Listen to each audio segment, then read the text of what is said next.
बाळ वारंवार डोळे चोळतं. हे बाळाला झोप येण्याचं साईन आहे की काही problem? Welcome to baby behaviour series part 9. बाळाला झोप येण्याच्या आधी बाळ असे डोळे चोळून स्लीप सिग्नल देतं.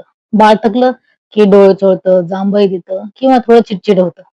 हे सर्व अर्ली स्लीप क्यूज आहेत.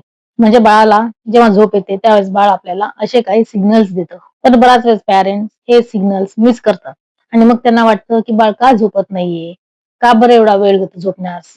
बाळाचे जर हे स्लीप सिग्नल्स मिस केले आणि बाळाला झोपलं नाही तर बाळ हे ओव्हर टायर्ड होतं आणि मग बाळाला झोपायला अजूनही कठीण जातं. बाळाचे असे स्लीप सिग्नल्स दिसले की काय करायचं? एन्व्हायरमेंट हे शांत करायचं, लाईट डिम करायचा, बाळाचं जे रुटीन आहे ते फॉलो करायचं. यामुळे बाळ लवकर झोपी जातं. पण बाळ हे झोपेशिवायही डोळे चोळत असेल, डोळे लाल होत असतील, डोळ्यातून काही डिस्चार्ज येत असेल, तर हे ॲलर्जी किंवा आय इरिटेशनमुळे होऊ शकतं.